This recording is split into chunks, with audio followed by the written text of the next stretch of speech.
Leave me alone. Give me rent. You'll get your rent when you fix this damn door! Today's good. What? I'm good, man. It is now 2007, and it is time for Sony's third installment in the Sam Raimi Spider-Man trilogy. At this point in my life, I am now 12 years old and consider myself a film aficionado, knowing everything I need to about the film industry, or so I thought. But it was the age where I started noticing that every movie that was released was fantastic, but that wasn't going to matter to 12-year-old Chris, even though we were now entering an era where you could become obsessed with a movie online, rewatching that YouTube trailer for Spider-Man 3 over and over, to the point where I rewatched Spider-Man 3 today and I could tell you exactly which lines were in the trailer because I just have it engraved in my brain. You knew this was coming, Pete. Push you away? Why would I want to push you away? I love you. This might be the end of Spider-Man. Yeah.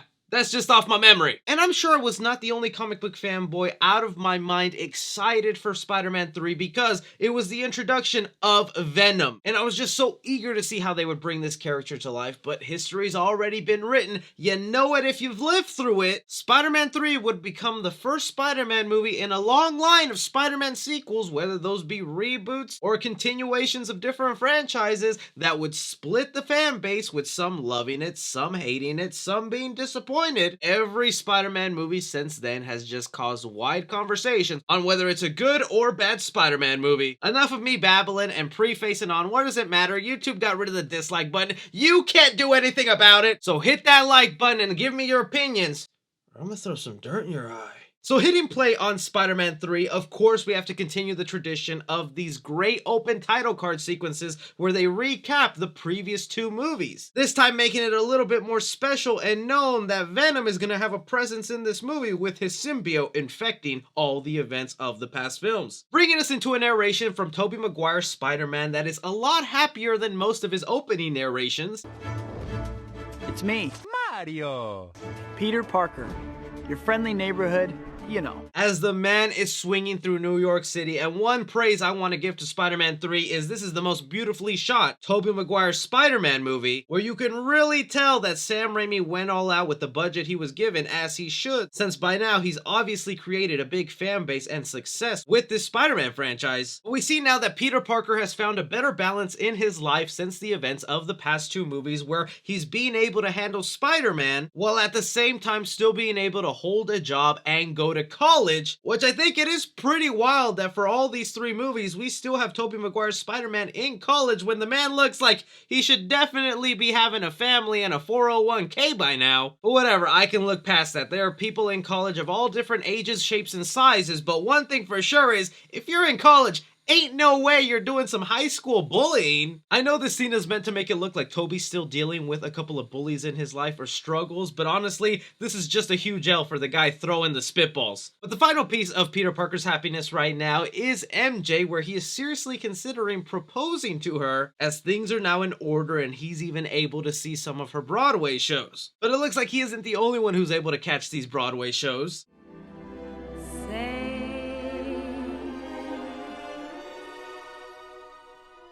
And here's where I'll start some of my criticisms with Spider-Man 3. The obvious thing to talk about with this movie is just how it's over-bloated with characters. And yes, you don't have to get in the comments section and let me know that Sam Raimi never wanted a character like Venom part of the movie. I'll explain why later, but the main villains of this film were going to be Harry Osborn as the new Goblin and Sandman. Harry will finally be following in his father's footsteps as far as to even give himself the Goblin formula to enhance his abilities and be able to fight against Peter Parker. All of this coming right when Peter has been able to balance his life, and then just out of nowhere, the symbiote falls from the sky. I'm not the biggest fan of the way the symbiote is introduced in Spider-Man 3. Ever since the movie has come out, there's been a lot of fan theories to how the symbiote could just coincidentally land on Earth right around Peter Parker. Some saying that, oh, maybe the symbiote was looking for the strongest person on Earth, and that would be Peter, since in this universe, he's the only superhero. Still, now that we have the setup for our second villain in this film, it's time to set up the third third villain, and that is Flint Marko, Sandman, being chased by the police as he's escaped prison and is headed back to his home for a little shelter. Now, I'll just say, out of all the villains in Spider-Man 3, Sandman is the best done villain, and it makes sense because Sam Raimi wanted him to be the main villain of the film. And you can really see that with the attention to detail that Sam Raimi was putting into this character by not going with the straight evil route. I like the inspiration that was taken from the comic books, where Sandman is a bit of a great character where he really steals and robs all so that he can have money to pay for the medicine and treatments for his dying daughter that is sick. Not just that, but I also love that his comic book costume is so easy to do, and Sam Raimi nails it once again. Not a bad person, just had bad luck. But now with our villains set up, we gotta get a little motivation for what Peter Parker is gonna try to accomplish throughout this movie, going to Aunt May. It's MJ. I'm gonna ask her to me. To let her know that Peter is deciding to ask MJ to marry him. Aunt May, of course, approves of this as far as to giving him her wedding ring, something that, of course, would be very important to Peter Parker, as this is a wedding ring that was bought by his uncle, who is now dead. Peter leaving Aunt May's house thinking the day has ended on a high note until Goblin Jr. decides to pay him a visit. Harry. You knew this was coming, Pete. And I have a lot of thoughts on this sequence that goes down. For one, I'm not a fan of the costume they decided to give Harry Osborn here. Like, the original Green Goblin costume, even though it was a little corny and wacky, just had so much flavor to it. Pairing it up also with its silver and purple glider, like, it was a nice little aesthetic to this having just tiny little touches of green, but mostly black, with what looks like a snowboard for a glider here. Just feels like a bad attempt at modernizing something that really wasn't broken. Along with that, even though I think Harry Osborn does have great motivations to go after Peter Parker as he feels that he's responsible for his father's death, I don't see what was the point of giving him the Goblin Serum unless it's just him being able to go toe-to-toe with Spider-Man, because yeah, he got to have the strength and agility to be able to fight a superhero, but he got none of the characteristics that came with the Goblin Serum of this split personality, of having to fight with this voice in your head. Again, fans could just debate and make up reasons for why this makes sense, saying, oh, it's been a couple of years, maybe Harry, who was not a scientist at all, perfected the Goblin formula, and that's why it's a more stable version. What really comes down to it is just Harry is a much less interesting version than his father was. But now with my little fanboy whiny complaints out of the way, Sam Raimi still knows how to do a damn action sequence.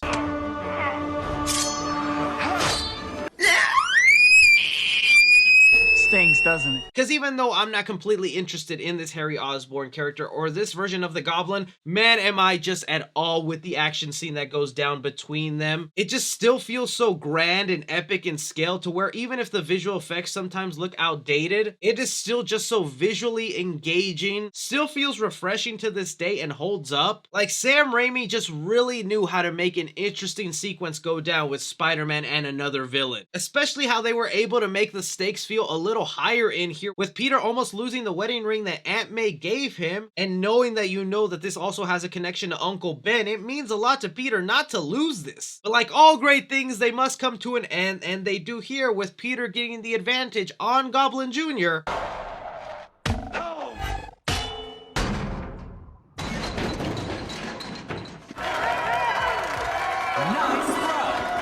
Knocking him off his glider and making him slam to the ground, and Peter just thinking he can wake him up like your mom would try to do when you were late for school. Harry!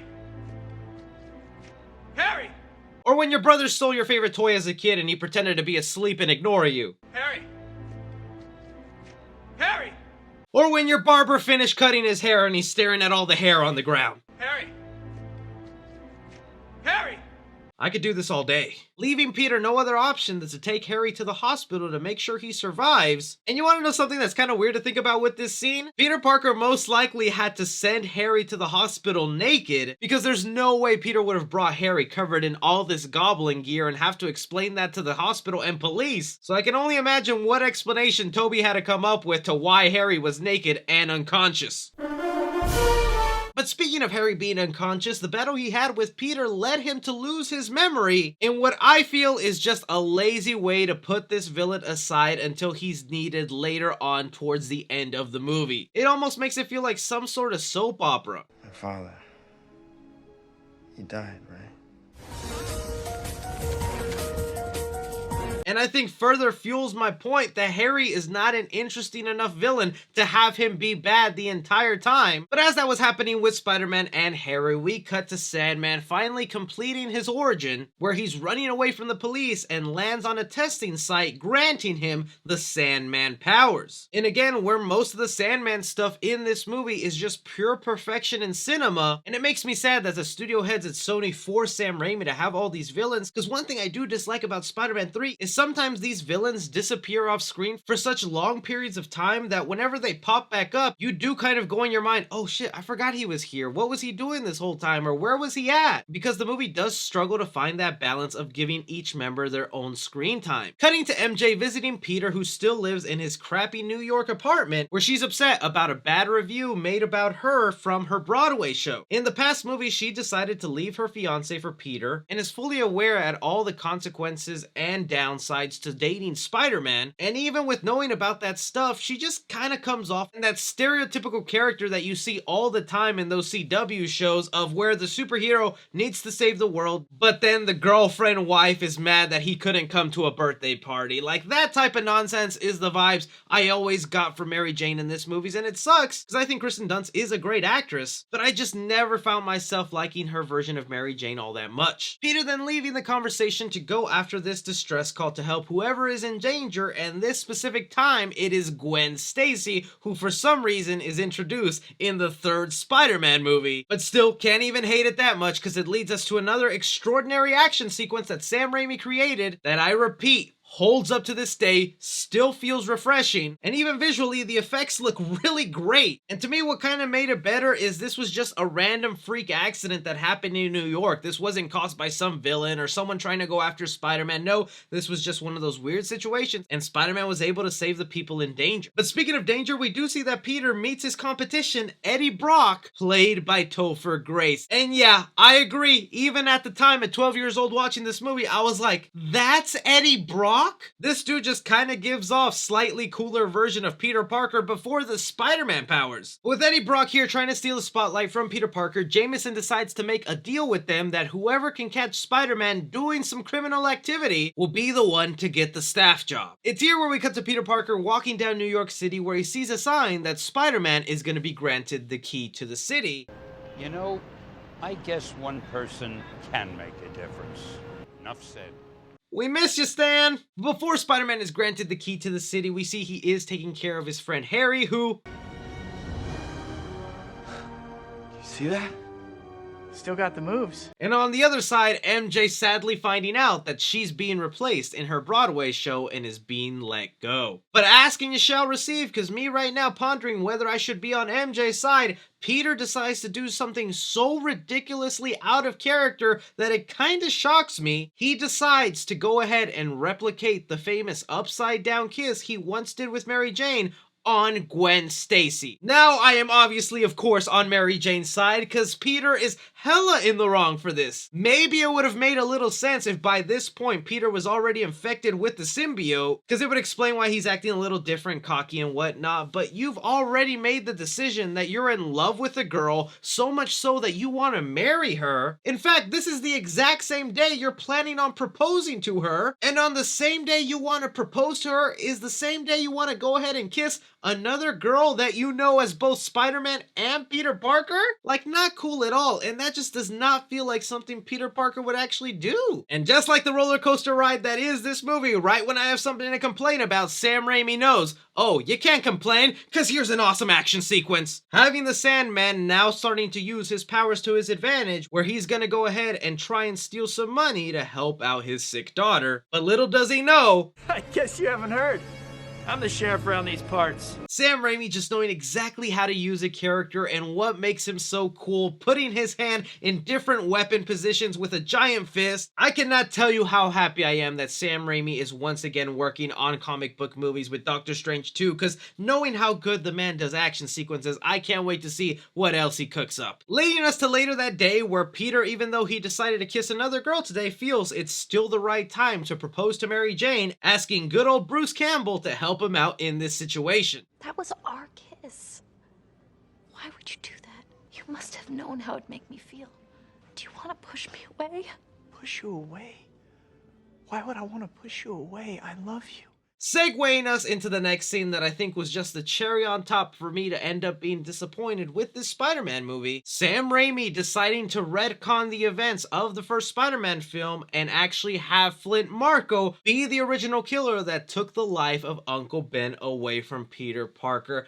I don't understand why you did this. No, don't get me wrong, I do understand why you did this. Sometimes out there, writers think the only way to make a villain interesting and compelling is if they can tie their backstory into the backstory of the superhero. It feels like that is just the stereotypical thing to do with any villain and superhero out there. Somehow their past crossed at one point and now in the future they're enemies because of that, when I feel like you could have had an opportunity here to really separate yourself from that. Flint Marko obviously already is a bad guy to Peter Parker because he's committing a crime by stealing money, and Spider-Man took an oath to take on the responsibility to stop any criminal activity out there. In fact, it would have been way more interesting if Spider-Man later on in this movie found out that Flint is doing this all for his daughter. Then you could have created a really interesting situation to where Spider-Man is put in a position where he has to ask himself, is it okay for someone to commit a crime if it's for the greater good? But no, instead we just got to create a reason for Spider-Man to be just unbelievably furious at Flint Marko and not listen or understand to anything he says because, well... No, I have no intention of settling down. This man killed my uncle, and he's still out there.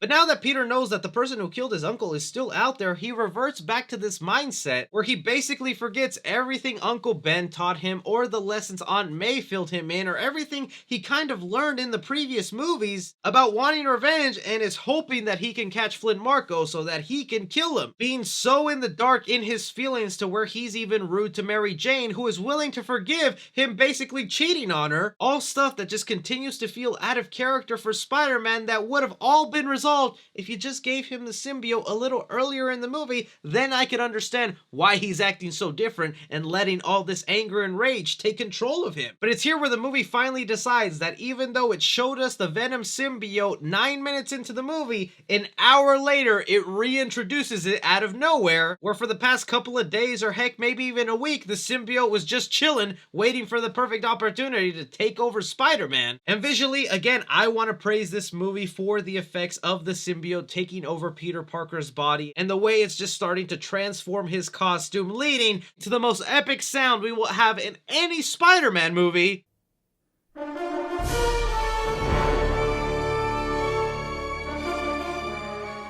That Bully Maguire theme will always go hard. And this is where I'll continue to back up my argument that as far as the Tobey Maguire Spider-Man movies go, this is the most visually pleasing looking film, with Spider-Man looking at himself in his reflection and testing out the new suit and how it feels. This is something else. And while a part of me doesn't love this stylistic choice for the black symbiote costume, as I just think the original comic book version is so iconic, it does kind of make me sad that they almost went ahead and replicated that comic book costume, but Sam Raimi thought it looked more like a sex suit and decided to do this instead, and over the years I've grown to love this black version of the suit. And along with that, I do want to praise Sam Raimi for the way he treated the black suit and the way it affected Peter. I like how we're dealing with that suit being a poison that brings out your rage and dark side to where you just act out of character. Give me some of that web action. See you, chump.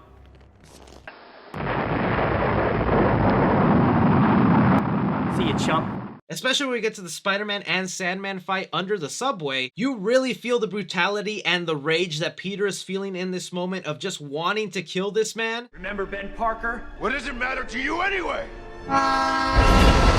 Everything! And while in these specific sequences the visual effects don't hold up, I still think the action itself is a lot of fun and great to look at, especially because Sam Raimi does some unique things with the way Sandman can take damage. And here after Peter thinks he's killed Sandman, I just like how badass he looks and how you can just kind of feel the rage underneath the suit where you don't need CGI expression eyes to give off that man. Nothing can ruin this moment.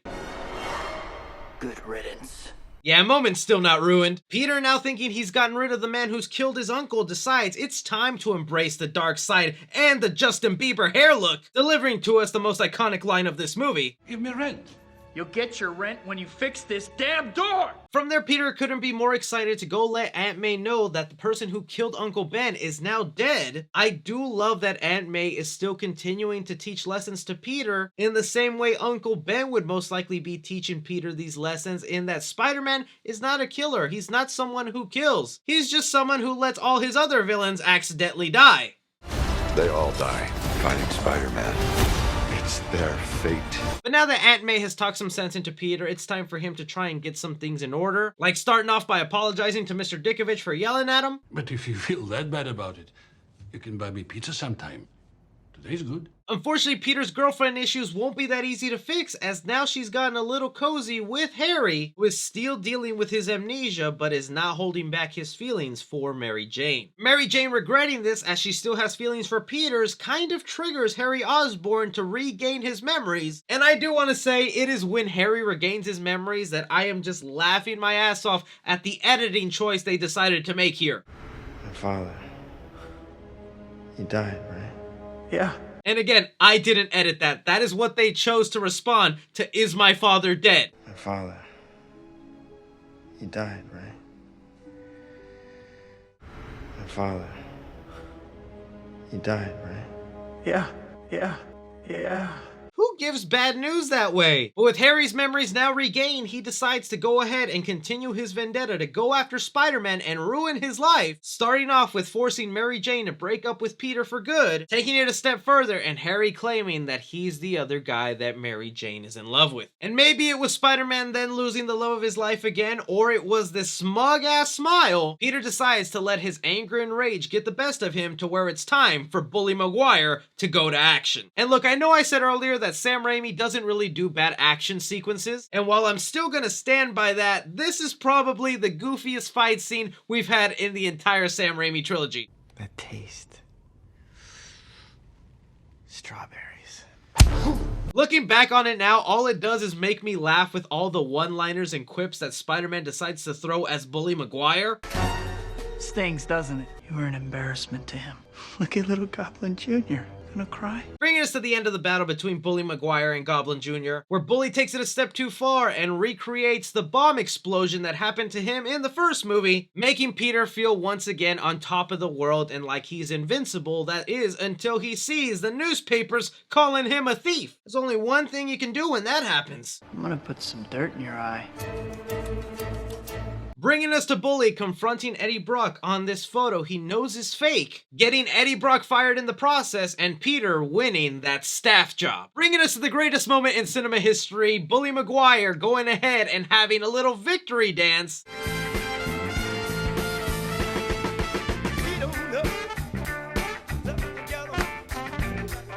In where I'll fully admit, as a kid up until maybe the age 18 where it just became a meme, I really did not like this sequence that went down, and I thought it was just so humiliating and weird for the character of Spider-Man to go through. But looking at the lens of what Sam Raimi was intending to do here is where just because you are now acting cool doesn't mean it actually turns you cool. What we're witnessing here is a nerd's version of what being cool looks like. After that montage of events goes down, we see that the Sandman actually did survive his encounter with Spider-Man coming back to life, while Peter decides to take Gwen Stacy to a jazz club, one that he knows Mary Jane is currently working at. And again, because he has the symbiote and thinks he's cool, he does stuff that only a nerd would think is cool, like...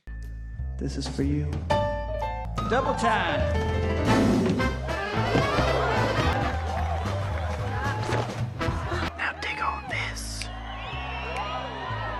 Okay, maybe that is pretty cool. I can't do all that. Still, both Gwen Stacy and Mary Jane see right through what Peter is doing in attempting to get her jealous, to where Peter decides to confront Mary Jane in the same way I will confront somebody if they try to kick me out of my screening of Spider-Man No Way Home. Is everything okay here, Paul? Yeah. Everything okay here, Paul? Take him out of here. Let's go, sir. Take your hand off of me. Now. Okay.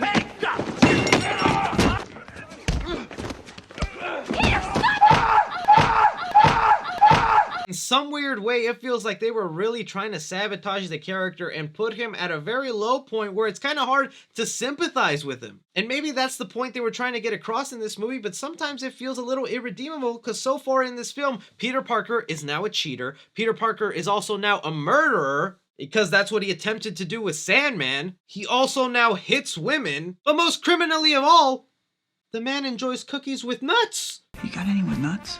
I have some nuts. I could make some. Go make me some. But even Peter Parker Spider-Man realizes that's the last straw, and just like every time I hate something in this movie, Sam Raimi gives me something that is so visually pleasing to look at, I forgive it. Spider-Man contemplating all his actions on top of this church, where he comes to the only conclusion that he needs to get rid of this suit as it's corrupting him. At the same time, where we find Eddie Brock taking Spider-Man's advice of, You want forgiveness? Get religion. where the man straight up asks God to kill Spider-Man. Is that allowed? This whole time I was asking for a bigger penis. Why'd you bleep me? I said a bigger pizza. But finally, the moment I was anticipating and the thing I wanted to see most out of Spider-Man 3, an hour and 45 minutes into the film, we get the birth of Venom, and what I think visually was a great introduction to the character.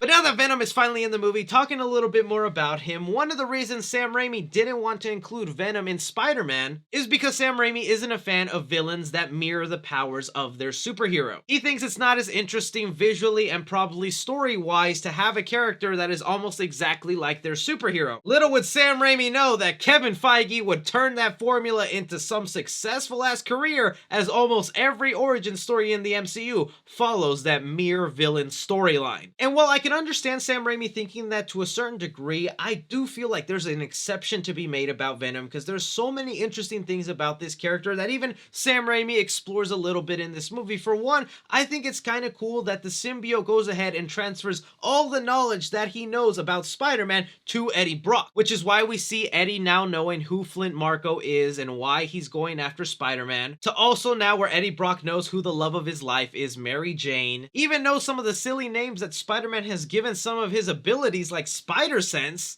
Ooh, my spider sense is tingling.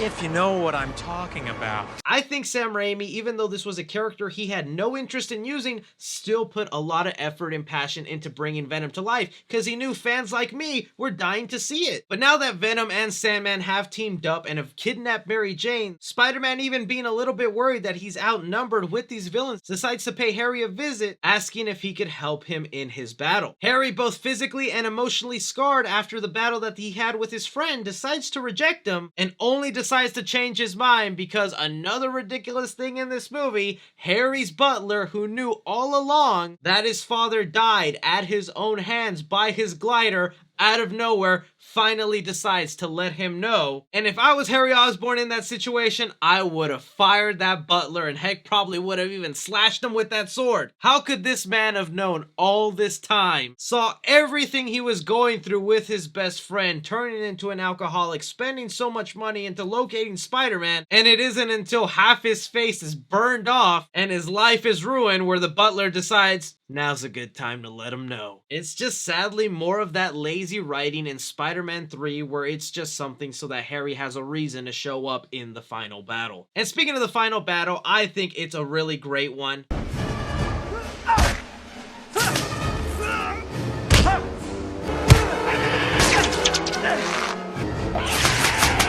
It's a final battle that definitely feels worthy towards the end of a trilogy, that even though it gets turned a little goofy with Goblin Jr. showing up to kind of be Spider-Man's sidekick, I still find this version of Harry to be more interesting than his evil version, where he wants to work alongside his best friend and save Mary Jane. You came. Looks like just in the nick of time. A couple minutes ago wouldn't have been so bad either. To where I kind of even smile at certain moments of them working together. I may need some help over here. I'm a little busy right now. This thing got any more? Hang on. To what? Hey, Pete! Am I interrupting? interrupting! But as a continuous theme in this movie, all great things come to an end with Harry Osborn dying the same way his father did, with the glider piercing his body. Spider-Man taking this moment to then go ahead and trap Venom in a circle filled with pipes that produce a loud sound that is Venom's weakness. Peter doing what he should in this moment and trying to save Eddie Brock and destroy the symbiote, with Eddie being another dumb villain in these Sam Raimi movies that dies at his own hand. That is just one of the minor annoyances I have with the Raimi trilogy, just that villains seem to continue to die. Like, what's wrong with putting a villain in prison and maybe saving him for a later movie? But with Venom now out of the picture, Sandman decides to come forward and talk to Peter Parker, explaining what really happened the night of Uncle Ben's death, and where even though I'm not a fan of this retcon, it was still a really great heartwarming moment. And what ultimately saves this movie for me is just the Sandman character and the conversation that he has where Peter has to learn forgiveness. I forgive you. I cannot wait to see how they explain Sandman going bad again in Spider-Man No Way Home. Having the Sam Raimi Spider-Man movie once again end on a funeral, to one where I didn't even know Flash Thompson showed up to this funeral. Having this movie come to a close with Peter showing up to the jazz club that Mary Jane works at, where you would think he'd be banned from coming back in, but in this sequence it implies that Mary Jane and Peter will be alright, rekindling their relationship and most likely ending happily forever after. Because sadly, as of right now, we don't have a continuation of this world. Look, I know I did a lot of complaining about Spider-Man 3 and I sounded like a whiny brat all throughout with blame the black suit. And while I fully admit in my younger years I was just so brutally disappointed with Spider-Man 3 that at times I thought I almost hated this film, to now years later watching it and in continuation with Spider-Man 1 and 2, and also having the reference of what comes after Spider-Man 3 with the Amazing Spider-Man series and the Tom Holland movies, I've come to realize that Spider-Man 3 is really not a bad Spider-Man movie at all. It's just a Spider-Man film that has a lot of flaws and a lot of bold things it decided to do, but in the end it still remained very consistent in the Sam Raimi way of storytelling, having our characters go through emotional moments, visually beautiful action sequences, and although too many villains, one in here with a really compelling backstory that makes you really appreciate them as a character and not just a villain who's bad for the sake of being bad. But those are just my thoughts on Spider-Man 3. I'd love to hear from you guys, and I hope you stay tuned for me to start on the Amazing Spider-Man series, to then eventually working my way to the Tom Holland films. But as always, I'm Bully3C. Take care.